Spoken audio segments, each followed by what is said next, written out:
Vijayasri agrochemicals వారి Urja tea అనే ఈ మైక్రో న్యూట్రియంట్ అనమాట. ఫార్ములా 7గా ఉంటుంది. సో ఈ ఊర్జా టీ అనేది మనం ఈ సమయంలో మొక్కకి ఖచ్చితంగా ఉపయోగకరం అండి. ఇది వేసినట్లయితే ఖచ్చితంగా ఇప్పుడు రూట్ డెవలప్మెంట్ అనేది తక్కువగా ఉన్నా కానీ రూట్ వేరు వ్యవస్థని ఎక్కువగా పెంచుతుంది. వేర్ల సంఖ్య అనేది ఎక్కువగా పెరగడం వలన మొక్క అనేది పైన ఆరోగ్యకరంగా, పంట అనేది నాణ్యతగా, వచ్చే కాయ పూత పిందె కూడా చాలా నాణ్యతగా ఉంటుందన్నమాట.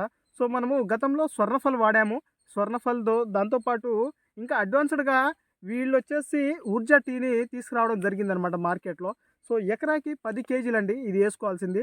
డ్రిప్ ద్వారా అయినా సరే, దాంతోపాటు చల్లుకున్నా గానీ మనము ఏదైనా ఫర్టిలైజర్ ఇప్పుడు మనము భాస్వరం చూసుకున్నా గానీ, ఎన్‌పికేలు ఏవైతే ఉన్నాయో ఎన్‌పికేల్లో ఈ 10, 26 ఏదైనా దాంట్లో కలుపుకొని మనము మన మిరప తోటకి ఖచ్చితంగా వేసుకోవాలండి. ఇది వేసుకున్నట్లయితే మొక్క అనేది స్టాండర్డ్‌గా ఉండాలి.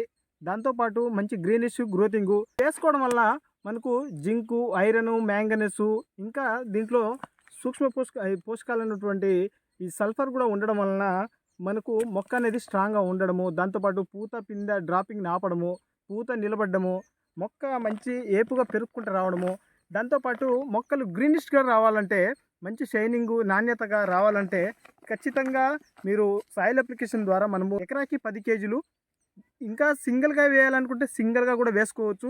దాంతోపాటు ఏదైనా కాంప్లెక్స్‌లలో కలిపి వేసుకోవాలనుకున్నా వేసుకోవచ్చనమాట. ఇది ఇంకా వాడుకోవడం వల్ల ఏమైతదంటే, ఈ భూమిలో ఉన్నటువంటి ఈ పోషకాలు ఏవైతే ఉన్నాయో, ఇవి ఈ నత్రజని గాని, భాస్వరం గాని, పొటాష్ ఏవైతే ఉన్నాయో, ఈ అదనపు న్యూట్రియంట్ అనవసరంగా పడి ఉంటాయి కదా! వాటిని కూడా మొక్కకి అందియడంలో దోహదపడుతదనమాట. సో తద్వారా మనము ఖచ్చితంగా ఈ ఊర్జా టీని వేసుకోవాలి మిత్రులారా. ఈ ఈ కంపెనీకి సంబంధించినటువంటి విజయశ్రీ అగ్రో కెమికల్స్ వారి యొక్క ప్రోడక్ట్లను కనుక ఒకసారి చూసుకున్నట్లయితే, నేను గతంలో విజయం ప్లస్ చెప్పాను, స్వర్ణఫల్ చెప్పాను, స్ప్రే చేశాను, స్ప్లాష్ కూడా చెప్పాను, దాంతోపాటు మ్యాక్సిల్డ్ అనేది చెప్పాను లిక్విడ్. దాంతోపాటు ఇప్పుడు కొత్తగా ఇందులో ఈ ఊర్జా టీని తీసుకురావడం జరిగిందనమాట.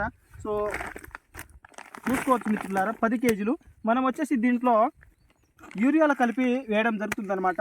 యూరియా తీసుకుంటున్నాను నత్రజని. సో ఒక 10 కేజీలు, ఎకరాకి 10 కేజీలు, ఇది ఒక 10 కేజీలు కలిపి వేయడం వలన మొక్క అనేది మంచి గ్రీనిష్గా, మొక్క బలంగా ఉన్నట్లయితే ఖచ్చితంగా ఇంకా మనకు పూత పిందెగా మారినప్పుడు అది కాయ షైనింగ్ రావడము, కలరు, దాంతోపాటు మంచి క్వాలిటీ నాణ్యత, మనకు వెయిట్ రావాలన్నా ఉపయోగపడుతుంది అనమాట. సో ఇది జింకు, మ్యాంగనీస్, ఐరన్, బోరాను, సల్ఫర్ ఉంటుంది అనమాట, వెళ్ళిపోతుంది అనమాట. సో ఇది రైతన్నలారా, మనమైతే ఈరోజు వచ్చేసి మనకు డ్రిప్ ద్వారా ఒక 2 ఎకరాలకు ఈ ఊర్జా టీను దాంతోపాటు యూరియా కలిపి వేయడం జరుగుతుంది అనమాట. ఓకే, వీడియో చూసిన ప్రతి ఒక్క రైతన్నలారా ఖచ్చితంగా మీ యొక్క మిరప తోటలలో ఈ ఊర్జా టీని వేసుకోండి. వేసుకున్నట్లయితే మంచి రిజల్ట్ అయితే ఉంటుంది అనమాట. వేసిన ప్రతి ఒక్క ఫార్మరు చాలా ఆనందంగా ఉన్నారు. సో చాలా చోట్ల మొక్కజొన్నకు కూడా వేస్తున్నారు, దాంతోపాటు మిర్చి తోటకు కూడా వేయాలి. వేసుకున్నట్లయితేనే మంచి రిజల్ట్ రావాలనుకుంటే ఫస్ట్ న్యూట్రియంట్ ద్వారా వెళ్ళండి. పోషకాలని కనుక మొక్కకు అందించినట్లయితే ఖచ్చితంగా రిజల్ట్ అనేది ఉంటుందన్నమాట. అలా కాకుండా ఎంతసేపటికి పెస్ట్లని పైపాటున స్ప్రే చేసుకున్నట్లయితే మనకు అంతంత రిజల్ట్ ఉంటుంది, మొక్క ఇంకా వీక్ అయ్యే అవకాశాలు ఉంటాయి. కావున మీరు ఖచ్చితంగా కింద సాయిల్ అప్లికేషన్ ద్వారా న్యూట్రియంట్లని అందియండి. అలా అందించినట్లయితే ఖచ్చితమైన రిజల్ట్ అయితే ఉంటుందండి. ఓకే, మరి వీడియో పూర్తిగా చూసిన ప్రతి ఒక్క రైతులకి మన ఛానల్ తరఫున ధన్యవాదాలు. కొత్తగా చూసేవాళ్ళు సబ్స్క్రైబ్ చేసుకోండి, like, comment, share. Thank you.